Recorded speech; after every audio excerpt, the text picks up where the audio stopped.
नमस्कार, पहाड़ प्रभात देख रहे हैं आप और आपके साथ मैं हूं कौशल सेठ। बुलेटिन की शुरुआत करेंगे इस वक्त की बड़ी खबर के साथ। देहरादून में तेज बारिश से मकान गिर गया है।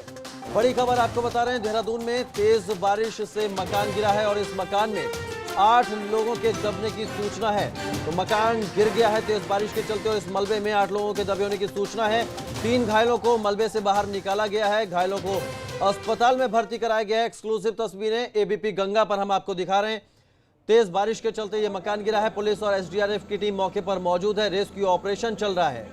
थाना कोतवाली क्षेत्र के चक्खू मोहल्ले का यह मामला है, जहां लगातार हो रही बारिश के चलते एक मकान गिर गया और इस मकान के मलबे में 8 लोगों के दबे होने की सूचना है। साथ ही 3 लोगों को अस्पताल पहुंचाया गया है।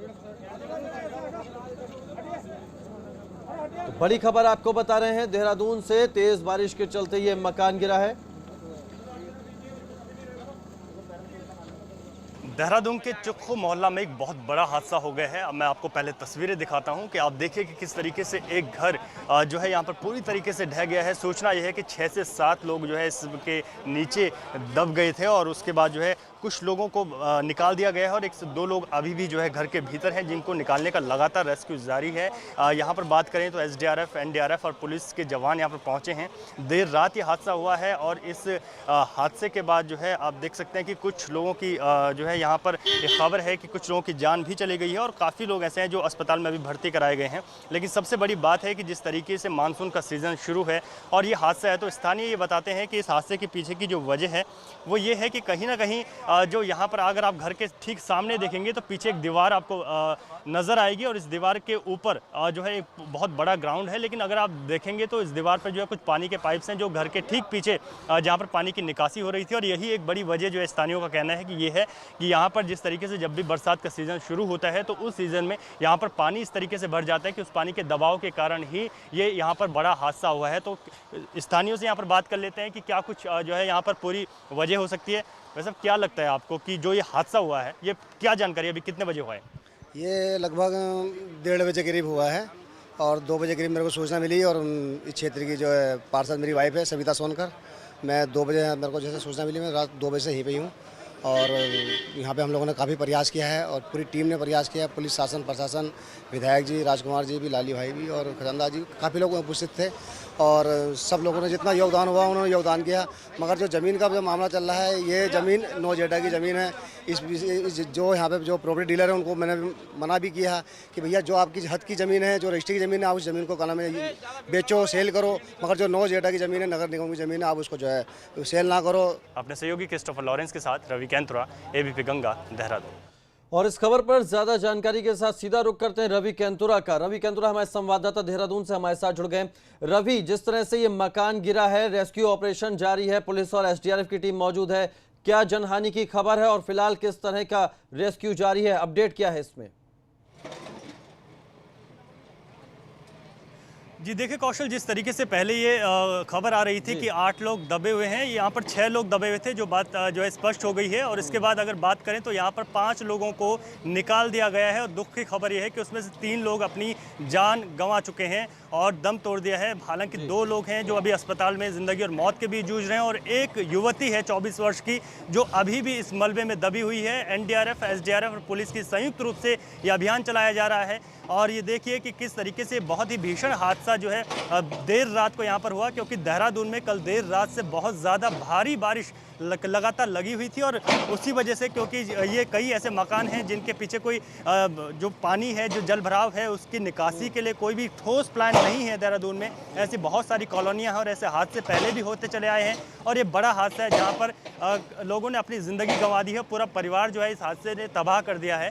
एक युवती है इस मलबे के भीतर जिसका रेस्क्यू चल रहा है और उसको ढूंढने की कोशिश की जा रही है, बाहर निकालने की कोशिश की जा रही है। लेकिन समय इतना हो चला है कि वो जो है हम कह सकते हैं कि वो इतने घंटों बाद जो है ठीक नहीं हो सकती। तो इस तरीके से जो लगातार यहाँ पर रेस्क्यू अभियान है वो पूरी रात से ही जारी है। अंधेरे से ही इस अभियान को जो है एसडीआरएफ के साथ एनडीआरएफ की टीमें हैं जिन्होंने जारी किया था। लेकिन एक खास बात है कौशल, जो अपने दर्शकों को दिखाना चाहूँगा और देखना भी चाहिए प्रशासन को भी देखना चाहिए। अगर आप इस मकान के ठीक पीछे देखेंगे तो यहाँ पर एक बहुत बड़ा जो मलबा आया है जिस वजह से पूरा मकान दहा है। तो यहाँ के स्थानीय लोगों का कहना है कि जो इस तरीके से जो यहाँ पर जो निर्माण किया गया था उसमें कोई पानी की निकासी नहीं थी, और एक बड़ी वजह है कि वो पूरा परिवार आज अगर जिंदगी और मौत के बीच जूझ रहा है, और ये कई लोगों ने अपनी जान गंवा दी है। तो यही वजह है जिस वजह से इस परिवार का ये हादसा हुआ है। जी जी, आपने जिन स्थानीय लोगों से बात की उनका कहना है कि प्रॉपर्टी डीलर ने ये नगर निगम की जमीन पर निर्माण किया, क्या मानकों के विपरीत ये निर्माण हुआ, इसकी वजह से यह हादसा हुआ? जी देखिए कौशल, कोई मानक नहीं है, कोई मानक नहीं है। वो इस वजह से क्योंकि आप सामने ठीक देख सकते हैं, जो हमारे दर्शक देख रहे हैं कि पूरी तरीके से कोई जल की निकासी नहीं है। पूरा ऊपर एक ग्राउंड बनाया गया है, और स्थानीय लोग तो ये भी कहते हैं कि ये पूरा अवैध निर्माण है एक तरीके से। और जो यहाँ पर जो परिवार आज यहाँ पर जमींदोज हुआ है, इस परिवार और इसके जो आसपास के जो लोग हैं, उन्होंने भी कई बार प्रशासन से गुहार लगाई है कि इस पर कोई कार्रवाई की जाए, लेकिन इस तरीके से कुछ भी नहीं हुआ। आप स्थानीयों के ही जो स्थानीय क्या कहते हैं वो अपने दर्शकों को सर क्या लगता है इस पूरे हादसे के पीछे की वजह? देखिए, प्रशासन को बार बार अवगत कराया गया कि इतना ऊंचा पुस्ता 50 फीट ऊंचा पुस्ता बिल्कुल स्टेट में डाला गया, और उसको रोकने के प्रशासन को बार बार निवेदन किए गए, पर प्रशासन ने कोई उसमें रोकने की कार्रवाई नहीं करी। और उसका नतीजा ये है कि आज जो है ये दुर्घटना आपके सामने हुई है। ठीक, अगर प्रशासन समय रहते इस पुस्ते को रोक देता और इस प्रकार के जो है जल भराव की निकासी की व्यवस्था करवा देता तो आज ये जो है दुर्घटना देखने को नहीं मिलती। और अभी भी प्रशासन को बिल्कुल सचेत होना चाहिए, क्योंकि बाकी घर भी जो है उसी पुस्ते की जद में आ रखे हैं। कई जगह से पुस्ते क्रैक हो चुके हैं, पानी अभी बरसा नहीं है, बरसात अभी पूरी होनी बाकी है। और सामने अगर आप पुस्तों को दिखा सकते हो तो वो पुस्तों में दरारें साफ दिखाई दे रही है। बिल्कुल बिल्कुल, बड़ी दुर्घटना। अगर जी बिल्कुल सही कहा। अगर आप सामने वाला घर देखेंगे हमारे, तो आप देखिए जो सामने वाला एक घर है, इसके पीछे भी ठीक ये पुश्ता है। ये पूरा एक बहुत लंबा पुश्ता है, और सामने वाला घर भी पूरे तरीके से खतरे की जद में है। और अब प्रशासन का ये कहना है कि एक सामने वाला घर और एक इसके बगल वाला घर जहाँ पर हम खड़े हैं, इन दोनों घरों के जो लोग हैं उनको यहाँ से शिफ्ट कराया जा रहा है। लेकिन एक सबसे बड़ा सवाल है कि जब स्थानीयों के द्वारा कई बार जिला प्रशासन को इसके बारे में सूचना दी गई है, बावजूद इसके जिला प्रशासन ने कोई संज्ञान नहीं लिया। एक बड़ा हादसा हो गया, एक पूरा परिवार जमींदोज हो गया, कई लोगों ने अपनी जान गंवा दी। लेकिन अब जाके प्रशासन कार्रवाई की बात जरूर करता है, अक्सर यही होता है। और कौशल ये देखिए कि जिस तरीके से एक युवती अभी भी मलबे के भीतर दबी हुई है, और जिस तरीके से पूरा परिवार तबाह हो गया है, और उस युवती का रेस्क्यू लगातार जारी है। जी कौशल, यहाँ पर कुछ पुलिस और एसडीआरएफ के अधिकारी भी मौजूद हैं, क्या उनसे आपकी बात हुई है? कब तक उस महिला को रेस्क्यू कर लिया जाएगा? और इस जो अगर इसमें लापरवाही निकलती है किसी की, तो क्या कुछ कार्रवाई करने का आश्वासन अब प्रशासनिक अधिकारी दे रहे हैं? जी देखिए, नगर निगम के उच्चाधिकारी यहाँ पर खुद मौजूद थे। जो यहाँ के नगर आयुक्त हैं, उनका ये कहना है कि जो यहाँ पर 2 घर हैं जो खतरे की जद में हैं, पहले तो उनको शिफ्ट कराया जाएगा, और इसके साथ ही जिला प्रशासन को इस पर संज्ञान लेने के लिए भी कहा जाएगा कि जिस तरीके से पूरा पुश्ता जो है पीछे लगा हुआ है, इससे जो 2 घरों के अलावा भी अन्य घर भी यहाँ पर खतरे में हैं, तो यहाँ पर किस तरीके से इन जिंदगियों को बचाया जा सके और इस पर क्या कुछ एक्शन लिया जा सकता है, और इसके साथ ही यहाँ पर इनके बचाव के लिए क्या किया जा सकता है, ये बड़ा महत्वपूर्ण है। और उनका यही कहना है कि जिस तरीके से जो भी यहाँ पर हादसा हुआ है, यहाँ पर पुलिस प्रशासन की टीम मौजूद थी, खुद डीआईजी यहाँ पर पहुंचे थे, डीएम भी यहाँ पर पहुंचे थे। उन लोगों का यही कहना है कि इस पर जो है पूरा ये देखा जाएगा कि आखिर गलती कहाँ पर हुई है, और जिसकी भी गलती होगी उसको बख्शा नहीं जाएगा। लेकिन कहीं ना कहीं एक बात ज़रूर है कि जो पूरा परिवार यहाँ पर जो है बिखर गया, तबाह हो गया, उस परिवार को जो है वापस नहीं लाया जा सकता। और जिस तरीके से बड़ा हादसा हुआ है, कोई और अन्य हादसे ना हो। हालांकि अगर प्रशासन सचेत होता है तो उनको जरूर रोका जा सकता है। लेकिन रवि, जब हादसा हो जाता है उसके बाद जांच और कार्रवाई की बातें होती हैं, लेकिन उस समय क्यों नहीं ध्यान दिया जाता है जब कोई नियमों को ताक पर रखकर इस तरह के निर्माण करता है और फिर उसकी कीमत किसी बेगुनाह को चुकानी पड़ती है? क्या आपको लगता नहीं कि इसमें प्रशासन की भी बहुत बड़ी लापरवाही है? जी बिल्कुल, देखिए कौशल, प्रशासन की लापरवाही है, इसमें कोई दो राय नहीं है, क्योंकि स्थानीय लोग साफ कह रहे हैं और खुले कैमरे के सामने कह रहे हैं कि उन्होंने कई बार जो है प्रशासन को इस बारे में अवगत कराया है कि जिस तरीके से यहाँ पर जो पानी की निकासी है, जो पीछे पुश्ते का निर्माण किया गया है, उसकी कोई इस तरीके की ठोस निकासी नहीं है। पूरा जो पीछे की जो गली है वहाँ पर ही जो है पानी एकत्रित होता है। यही वजह है, एक बार मैं फिर से तस्वीर दिखा दूँ कि अगर आप इस तरफ देखेंगे तो यहाँ पर जो है पूरा मलबा जो है वो यहाँ पर आया, और इस मलबे की वजह से ही जिस तरीके से पूरे मलबे ने पीछे से फोर्स किया तो पूरा मकान यहाँ पर जो है जा गिरा और जो लोग यहाँ पर रात को सो रखे थे उनके ऊपर मकान गिरा और उनको इस बात की भनक तक नहीं लगी। हालांकि जो है इसकी जो संभावना है स्थानीय कह रहे हैं कि पहले से जताई जा रही थी कि किसी भी मकान पर जो आसपास के मकान है वहाँ पर इस तरीके का बड़ा हादसा हो सकता है, लेकिन अब हादसा हो चुका है। प्रशासन एक बार फिर से संज्ञान लेने की और कार्रवाई लेने की बात कर ही रहा है, लेकिन जिस तरीके से अब देखना हुआ कि जो और यहाँ पर जो और घर हैं वहाँ पर शिफ्टिंग की बात भी हो रही है कि इन 2 घरों को शिफ्ट किया जाएगा ताकि जो पूरा पुश्ता है वहाँ पर पीछे ना किसी एक अन्य हादसे को यहाँ पर जो है न्योता दे रहे हैं ये पुश्ता, तो कोई अन्य हादसा ना हो। तो इसी को देखते हुए अब जो है कार्रवाई की बात ज़रूर की जा रही है। हालांकि अभी रेस्क्यू जारी है और एक जो युवती है 24 वर्षीय युवती बताई जा रही है और उनको जो है यहाँ पर लगातार रेस्क्यू कर रही है। SDRF NDRF लगातार यहाँ पर लगी हुई है, पुलिस प्रशासन यहाँ पर लगा हुआ है और ये कोशिश कर रहा है कि जल्द से जल्द युवती को यहाँ से बाहर निकाला जाए। लेकिन हादसा लगभग 1:30 बजे के करीब यहाँ पर लोगों का बताना है और इसमें बहुत ज़्यादा वक्त हो चला है, तो ऐसे में उनके जिंदा रहने की संभावना तो नहीं है। आप नजर बनाए रखिए, 3 लोग यहाँ पर अपनी जान गंवा चुके हैं, अपडेट एक लेंगे इस बच्चा खबर में और एक युवक जो है। रवि आप नजर बनाए रखिए। फिलहाल इस जानकारी के लिए बहुत शुक्रिया। तो एक बड़ा हादसा हुआ है, मकान गिर गया है, तेज बारिश के चलते 3 लोगों की मौत हो गई है, 3 घायलों को अस्पताल पहुंचाया गया है, साथ ही एक युवती की तलाश अभी भी जारी है। आगे बढ़ते हैं। पिथौरागढ़ के धारचूला इलाके में चीन सीमा पर बादल फटा है। बताया जा रहा है कि गुंजी कुटी मार्ग पर बादल फटने से काफी नुकसान हुआ है। भूस्खलन की वजह से सड़क को नुकसान पहुंचा है, जिससे रोड बंद है। अच्छी बात यह है कि जहां पर बादल फटा वहां पर आबादी नहीं थी, वरना नुकसान कहीं ज्यादा होता। इस मार्ग के बंद होने से कुटी गांव का संपर्क कट गया है, साथ ही कैलाश मानसरोवर जाने वाला रास्ता भी फिलहाल बंद है। बीआरओ का कहना है कि 15 जुलाई तक मार्ग तैयार कर लिया जाएगा।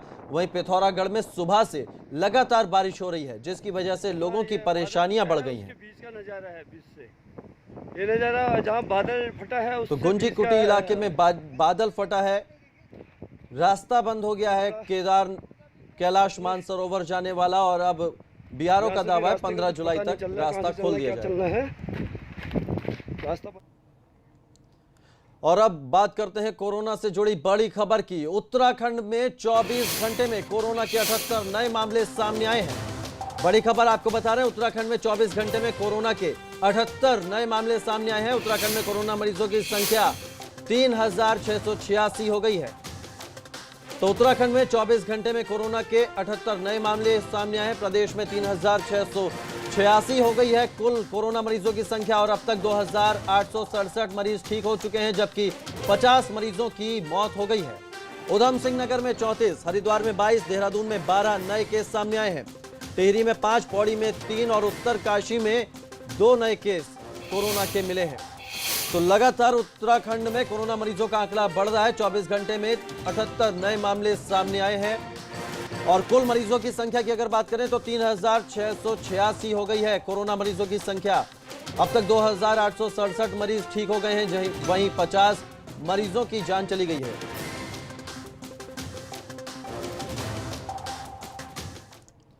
और अब बात करते हैं कोरोना के देश के जो आंकड़ा है उसको लेकर। देश में कोरोना मरीजों की संख्या बढ़ी है। 24 घंटे में कोरोना के 29,429 नए केस सामने आए हैं। 24 घंटे में कोरोना के 29,429 नए केस और 582 लोगों की मौत हुई है। कोरोना मरीजों की संख्या 9,36,181 हो गई है। देश में कोरोना से अब तक 24,309 लोगों की मौत हो गई है। बड़ी खबर आपको बता रहे हैं, देश में कोरोना से जुड़ा आंकड़ा हम आपको बता रहे हैं। 24 घंटे में कोरोना के 29,429 नए केस सामने आए हैं, जबकि 582 लोगों की कोरोना से मौत हो गई है। वहीं कुल आंकड़े की अगर बात करें तो कोरोना मरीजों की संख्या 9,36,181 हो गई है और देश में कोरोना से अब तक 24,309 लोगों की मौत हुई है। तो कोरोना मरीजों की संख्या 9,36,181 हो गई है। बड़ी खबर आपको बता रहे हैं, देश में कोरोना से जुड़ा आंकड़ा।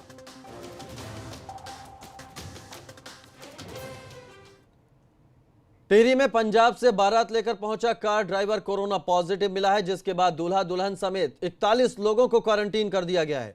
बताया जा रहा है कि 12 जुलाई को पटियाला से बाराती बारात लेकर आए थे। ऋषिकेश मुनि की रेती में बारातियों का सैंपल लिया गया था। जांच में कार का ड्राइवर कोरोना पॉजिटिव मिला, जिसके बाद उसे Covid isolation centre nursing college में आइसोलेट कर दिया गया। वहीं ड्राइवर के संपर्क में आने वाले करीब 40 लोगों को चिन्हित किया गया और उन्हें नई टिहरी, चंबा और ऋषिकेश में क्वारंटीन किया गया है, जिसमें दूल्हा दुल्हन भी शामिल हैं।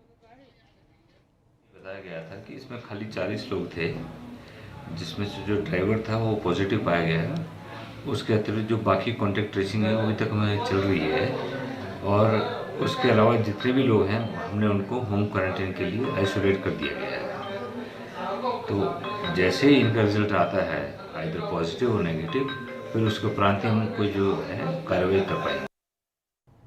देहरादून में क्वारंटीन सेंटर ले जाते वक्त 7 लोग फरार हो गए।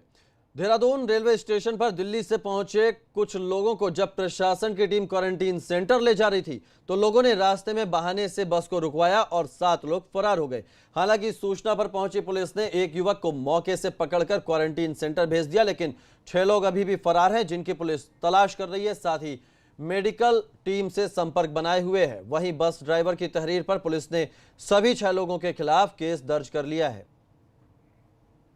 देखिए, इसमें एफआईआर रजिस्टर हो गया है और मेडिकल डिपार्टमेंट जो है उससे हम लोग कोऑर्डिनेट करेंगे, इसके बारे में जानकारी प्राप्त करेंगे कि क्या कौन लोग हैं जो क्वारंटीन वायलेट किया है, जिन लोगों ने उसमें क्या बातें थी जिनका वायलेशन हुआ है। तो मेडिकल डिपार्टमेंट से जो तमाम जानकारी है वो लेने के बाद इसमें आगे की कार्रवाई की जाएगी। काशीपुर में भी कोरोना के बढ़ते मामलों को देखते हुए लॉकडाउन 17 जुलाई तक बढ़ा दिया गया है। हालांकि लॉकडाउन के दौरान जरूरी चीजों की दुकानें दोपहर 2 बजे तक खुली रहेंगी। तो काशीपुर कुछ शिथिलताएं भी दी गई हैं ताकि आम जनता को उनकी ज़रूरत की वस्तुएं मिल सके। किराने की दुकानों और पशु आहार की दुकानों को 2 बजे तक खोलने की अनुमति दी गई है, साथ ही दूध की दुकानों को और सब्जी की दुकानों को भी 2 बजे तक खोलने की अनुमति दी गई है। पूर्व सीएम हरीश रावत ने एक बार फिर त्रिवेंद्र सरकार पर हमला बोला है। हरीश रावत ने कांवड़ यात्रा स्थगित करने को लेकर सरकार पर निशाना साधा। उन्होंने कहा कि कांवड़ यात्रा स्थगित करना ठीक नहीं है, इस बार कांवड़ यात्रा सांकेतिक रूप से होनी चाहिए थी। उन्होंने कहा कि वो राज्य सरकार के कांवड़ यात्रा रोकने के फैसले के सख्त खिलाफ हैं। का गंगा जल से अभिषेक हो, हर की पौड़ी पैड़ी के गंगा जल से अभिषेक हो, उसको कह दिया कि आपके कांवड़ नहीं। मैंने पहले भी कहा था कि कांवड़ संघों से बातचीत करिए और सांकेतिक रूप से ही सही, आप लॉटरी के आधार पर ही सही, लेकिन कांवड़ यात्रा को जारी रखिए, क्योंकि कांवड़ के साथ हरिद्वार के महात्म्य का एक पृष्ठ जुड़ा हुआ है। उस पृष्ठ को आप फाड़ दें, ये हम तो स्वीकार नहीं। वहीं मसूरी विधायक गणेश जोशी ने पूर्व मुख्यमंत्री हरीश रावत पर हमला बोलते हुए कहा कि हरीश रावत अलग अलग तरह की नौटंकी करके मीडिया में सुर्खियां बटोरने का काम करते हैं। उन्होंने कहा कि मुख्यमंत्री हरीश रावत को उनकी करनी का फल मिल गया है। गणेश जोशी ने कहा कि हरीश रावत ने इतिहास बनाया कि मुख्यमंत्री होते हुए वो 2 विधानसभा से हार गए। उन्होंने कहा कि मुख्यमंत्री रहते हुए हरीश रावत ने प्रदेश के विकास के लिए कुछ नहीं किया, सिर्फ भ्रष्टाचार किया। उन्होंने जो किया उसका फल उनको मिल गया। उन्होंने तो एक इतिहास बनाया है कि मुख्यमंत्री 2 जगह से हार गया, और आज उनकी अपने दल में क्या स्थिति है, मात्र सुर्खियों में आने के लिए कभी आम की पार्टी करते हैं, कभी चुड़गानी की पार्टी करते हैं, तरह तरह की नौटंकी वो करते हैं। लेकिन आज जनता जान चुकी है कि आपने अपने कार्यकाल के अंदर इस प्रदेश के विकास के लिए क्या किया, और आज त्रिवेंद्र सिंह रावत जी इस प्रदेश के लिए क्या कर रहे हैं, लोग उसकी तुलना कर रहे हैं। और रुक करते हैं मसूरी से आ रही इस वक्त एक बड़ी खबर का। बीजेपी विधायक का राहुल गांधी पर विवादित बयान सामने आया है। मसूरी से बड़ी खबर आपको बता रहे हैं, बीजेपी विधायक का राहुल गांधी पर विवादित बयान सामने आया है। राहुल के नेतृत्व में कांग्रेस सिमटती जाएगी, गणेश जोशी ने यह बयान दिया है। उन्होंने कहा है कि राहुल गांधी को नहीं पता कब क्या बोलना है।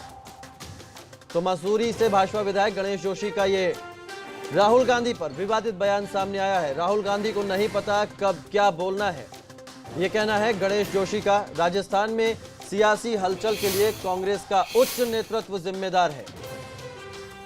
तो भाजपा विधायक गणेश जोशी ने राहुल गांधी पर यह विवादित बयान दिया है। उन्होंने कहा कि राहुल के नेतृत्व में कांग्रेस सिमटती जाएगी। एक छोटे से ब्रेक के लिए रुक रहे हैं, फौरन वापस लौटते हैं।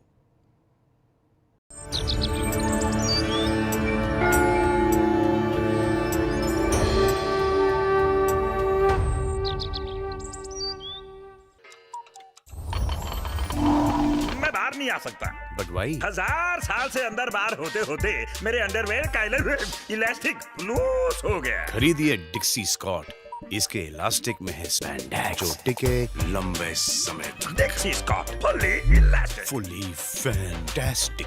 सिर्फ 129 रुपए में आप बहुत कुछ देख सकते हैं, जैसे कि मेरी नई series breathe into the shadows Amazon prime video पर। Join prime now. जहां कोरोना से भारत समेत पूरा विश्व लड़ रहा है, वहीं उत्तर प्रदेश कोरोना जैसी विपत्ति काल में भी एक कदम आगे चल रहा है। मुख्यमंत्री योगी आदित्यनाथ की अगुवाई में सरकार ने 35 लाख से अधिक श्रमिकों की सकुशल घर वापसी करा दी। किसी भी आगंतुक परिवार को अन्न की समस्या न हो, इसलिए हर परिवार को राशन किट भी प्रदान किया गया है। अब बारी थी घर लौटे युवकों के आजीविका के इंतजाम की। 26 जून से शुरू हुआ उत्तर प्रदेश को आत्मनिर्भर बनाने का महाअभियान। आत्मनिर्भर उत्तर प्रदेश, इसके अंतर्गत 1,25 लाख से अधिक कामगार और श्रमिकों को रोजगार, उद्योगों में समायोजन और स्वतः रोजगार के अंतर्गत कार्य दिया जा रहा है। घर आए श्रमिकों को स्किल मैपिंग कर हर क्षेत्र का डेटाबेस बनाया गया और इसके उपरांत आज अलग अलग योजनाओं के अंतर्गत प्रदेश में 1.25 करोड़ कामगारों को रोजगार मुहैया कराया जा रहा है। दिल्ली से न सिटी लौटे अजीत कुमार के लिए गांव में पुनः रोजगार पाना एक समस्या थी, परंतु आत्मनिर्भर उत्तर प्रदेश रोजगार योजना के शुभारंभ से अपने ही गांव में वृक्षारोपण का काम मिल गया है। 10 साल हो गए मेरे को काम करते हुए, होटल में जॉब करता था। लॉकडाउन बढ़ता हुआ गया तो वहाँ पे फिर मेरे को बुलाया नहीं गया। फिर यहाँ पे गांव में मेरे को रोजगार मिला, मनरेगा का काम मिला था। खाना पीना के लिए सरकार दे रही है, वैसे राशन दे रही है, अपना गेहूं चावल चना दे रही है। रोजगार पाकर अजित कुमार जैसे अनेक श्रमिकों का न सिर्फ मनोबल बढ़ा है, बल्कि उत्तर प्रदेश को आत्मनिर्भर बनाने में उनके योगदान से संकल्प शक्ति भी बढ़ी है। आवश्यकता ही आविष्कार की जननी होती है और इसे साबित कर रही है उत्तर प्रदेश सरकार, जिसने वैश्विक महामारी से घबराने के बजाय इस विपत्ति काल को उत्तर प्रदेश के नए युग का सवेरा बना दिया है। LPU's infrastructure is one of the largest in the country, from huge academic blocks to industry-sponsored labs, dedicated research blocks to a 6-storied library, India's largest auditorium, everything is right in the campus. Think big, lovely professional university. Madurai से शिमला, पुणे से Calcutta, India के हर घर की जरूरत पूरी करने her pin code पे deliver कर रहा है अमेज़न, पूरी हिफाजत के साथ। बताइए कहाँ आना है? अमेज़न, आपकी अपनी दुकान। जब पसीने वाली खुजली सताए तो आप ना रह पाए, इसलिए अपना ये एंटी फंगल पाउडर अब्सॉर्ब। इसका डबल एक्शन फॉर्मूला पसीना कंट्रोल करे, खुजली रोके। तो अब खुजली नहीं, अब्सॉर्ब करो। MDH किचन किंग मसाले को किंग क्यों कहते हैं? अगर MDH का किचन किंग किचन में हो तो हम सब कुछ बना सकते हैं। बैंगन का भरता, आलू गोभी, भिंडी मसाला, मिक्स वेजिटेबल, मटर पनीर और भी बहुत कुछ। ये तो मैजिक है। बहुत बढ़िया। Like magic. MDH।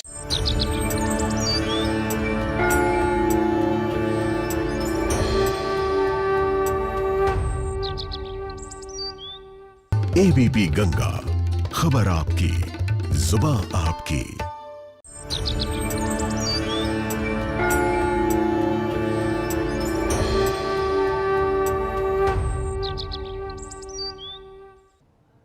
ब्रेक के बाद स्वागत है आपका और बड़ी खबर का रुख करते हैं। उत्तरकाशी से एक बड़ी खबर आ रही है। महिला ने रास्ते में बच्चे को जन्म दिया है। उत्तरकाशी से बड़ी खबर आपको बता रहे हैं। महिला ने रास्ते में बच्चे को जन्म दिया है। सड़क न होने से कई किलोमीटर पैदल चली गर्भवती महिला। उत्तरकाशी से बड़ी खबर, महिला ने रास्ते में बच्चे को जन्म दिया और सड़क न होने की वजह से कई किलोमीटर पैदल चली गर्भवती महिला। मुख्य सड़क तक पहुंचने से पहले ही डिलीवरी हो गई। दिग्वीर सिंह बिष्ट हमारे संवाददाता इस खबर पर ज्यादा जानकारी के साथ जुड़ गए। दिग्वीर, ये एक बहुत बड़ी विडंबना है कि आज के दौर में भी सड़क न होने से कितनी बड़ी परेशानी इस महिला के सामने आ गई। सड़क पर ही बच्चे को जन्म दे दिया। फिलहाल क्या अपडेट है? महिला सुरक्षित है, जच्चा और बच्चा?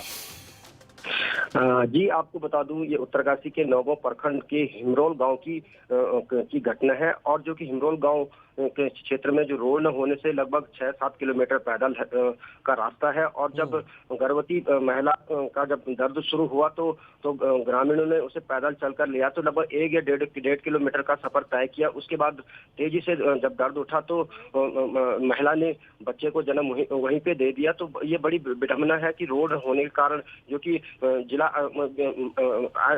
अस्पताल में नहीं पहुंच पाई महिला, तो कहीं न कहीं जो रोड न होने से जो लोगों को आज भी दिक्कतें हो रही है। और जो जहां तक जानकारी आपको बता दूं कि जो जच्चा बच्चा है बिल्कुल सुरक्षित है और सही है। तो कहीं न कहीं जो अभी पहाड़ में जो कहीं गांव ऐसे हैं जहां तक रोड नहीं पहुंची, तो आज भी ग्रामीणों को काफी दिक्कतें होती है। बिल्कुल, बहुत शुक्रिया दिग्बीर आपका तमाम जानकारी के लिए। तो विकास के दावों की कहीं ना कहीं पोल खोलती हैं ये तस्वीरें, जहां एक महिला सड़क पर ही बच्चे को जन्म दे देती है।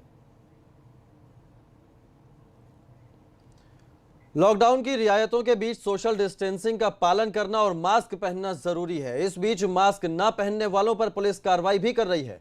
देहरादून जिले में पुलिस ने सार्वजनिक स्थानों पर मास्क नहीं पहनने पर करीब 11,000 लोगों के खिलाफ चालान की कार्रवाई की है। देहरादून शहर के अंदर 6,000 लोगों के चालान हुए हैं। तो मास्क न पहनने पर पुलिस ने चालान किया है। 11,000 लोगों का चालान किया गया है। सिर्फ देहरादून शहर में ही 6,000 लोगों के चालान हुए हैं। कि लगातार जो है सभी थाना प्रभारियों को इस संबंध में निर्देशित किया गया है कि जो हमारी एमएचए की गाइडलाइन है और उत्तराखंड शासन द्वारा भी जो नियम बताए गए हैं कि बाहर अगर कोई आदमी सार्वजनिक स्थल पर निकलता है तो मास्क ज़रूर लगाए। जहाँ पे भी इसका उल्लंघन हो रहा है हमारे द्वारा चालान की कार्रवाई की जा रही है। शहर क्षेत्र में जो है लगातार लगभग 5-6 हज़ार से ज़्यादा जो है चालान इस संबंध में किए जा चुके हैं।